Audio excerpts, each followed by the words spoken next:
বিভাগীয় কর্তৃপক্ষকে আমরা জোরালো দাবি জানাচ্ছি, যদি অতি সত্বর আমাদের করিকান্দি মাদুর স্কিমে জল বিতরণ করা না হয় তবে আমরা বৃহত্তর গণতান্ত্রিক পদ্ধতি আন্দোলন নামবো।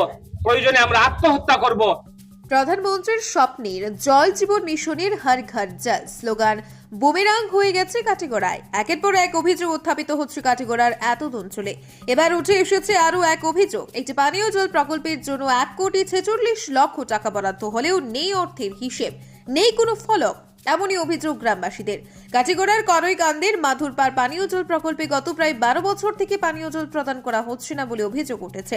একযোগ অতিক্রান্ত হওয়ার পর সোমবার কাটিগড়ার করইকান্দি নাজাদপুর তেলিটিকোর গ্রামের ভুক্তভোগী প্রায় শতাধিক পুরুষ মহিলা হাতে খালি কলসি নিয়ে এসে কাটিগড়া সার্কেল অফিস ঘেরাও করেন। পরে তারা সার্কেল অফিসার ডক্টর রবার্ট দুলুরের কাছে স্মারকপত্র প্রদান করেন। স্মারকপত্র প্রদান করে এই জল প্রকল্পের জন্য বরাদ্দকৃত 1,46,00,000 টাকা কোথায় ব্যয় করা হয়েছে এর তদন্তের দাবি উত্থাপন করেন। নেই কাজের কোনো ফলক। এদিকে স্মারকপত্র গ্রহণ করার পরপরই সার্কেল অফিসার ডক্টর রবার্ট টুলুর কাটিগড়া থানার ওসি জোসেফ বেকে ইমামকে সঙ্গে নিয়ে সড়ক জমির পরিদর্শন করে যথাযথভাবে জল সরবরাহ করার প্রাথমিক প্রক্রিয়ার অগ্রগতি করেন।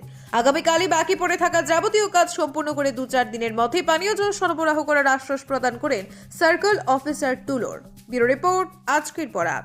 সুধীর দর্শক, খবরটি দেখার আগে আপনারা আমাদের আজকের বরাক ইউটিউব সাবস্ক্রাইব এবং ফেসবুকে ফলো করতে ভুলবেন না কিন্তু।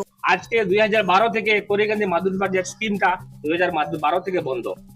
সরকার বাহাদুর প্রত্যেকটা টিভিতে মোবাইলে আমরা দেখতে পাই একটাই স্লোগান দেয়, হর ঘর জল।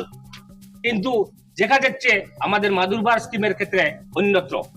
আজকে 1,45,00,000 টাকা সরকার বরাদ্দ করেছে কন্ট্রাক্টরের মারফত, কিন্তু 60 লক্ষ টাকা খরচ হয়নি। তার উপরঞ্চি আমাদের আজকে পর্যন্ত ওই স্কিমে ফলক পর্যন্ত লাগানো হয়নি।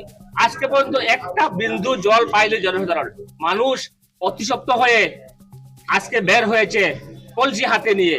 তাই আজকে আমরা ভারত সরকার তথা আসাম সরকারের বিভাগীয় কর্তৃপক্ষকে আমরা জোরালো দাবি জানাচ্ছি, যদি অতি সত্বর আমাদের করিকান্দি মাদুর স্কিমে জল বিতরণ করা না হয় তবে আমরা বৃহত্তর গণতান্ত্রিক পদ্ধতি আন্দোলন নামবো। প্রয়োজনে আমরা আত্মহত্যা করব। আমরা দাবি থেকে এক বিন্দু পিছপা হবো না, আমাদের জল লাগবে। আমাদের আরেকটা কথা আছে, আমাদের প্রাক্তন জিপি সভাপতি রাজা টিলার মোহাম্মদ ইউনুস উদ্দিন সাহেব, উনার বাড়িতে কমসে কম 150টা কানেকশন আছে, কিন্তু জানি না নিহিত কারণ কি আছে।